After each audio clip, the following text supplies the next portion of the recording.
Stasiun televisi biasanya memiliki acara berita yang ditayangkan sepanjang waktu.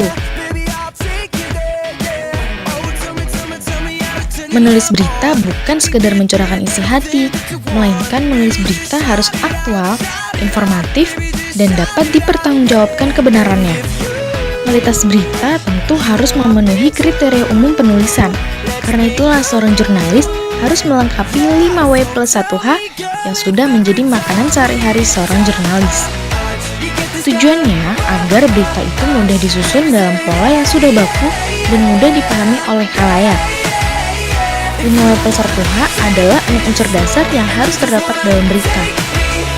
5W+1H adalah singkatan dari what, who, when, where, why, dan who, yang dalam bahasa Indonesia menjadi apa, siapa, kapan, di mana, kenapa, dan bagaimana. Semua unsur inilah yang harus terkandung dalam sebuah artikel biasa atau berita bahasa. Unsur pertama yaitu what.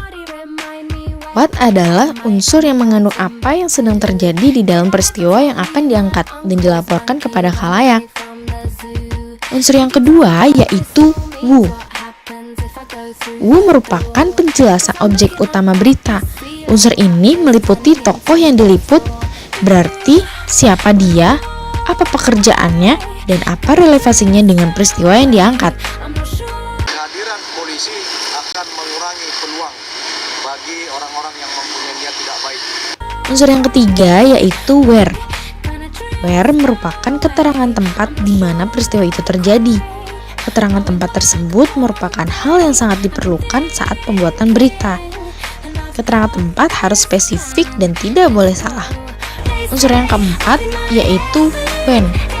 When menjelaskan kapan peristiwa itu terjadi, seperti tahun, bulan, minggu, hari, jam, dan menit. Keterangan waktu dapat menjadi patokan aktualisasi sebuah berita. Unsur yang kelima yaitu why. Why menjelaskan mengenai alasan motif peristiwa itu terjadi, kenapa peristiwa itu berlangsung, dan kenapa hal tersebut bisa terjadi. Unsur yang terakhir yaitu how. Unsur ini digunakan untuk mendapatkan penjelasan secara mendetail tentang peristiwa atau isu yang diangkat. 5W+1H merupakan unsur sederhana yang harus dipenuhi dalam setiap berita. Sebelum liputan, pastikan membuat rumusan pertanyaan untuk narasumber melalui unsur-unsur ini. Setelah semua unsur didapatkan, kamu siap menulis sebuah berita. Selamat mencoba!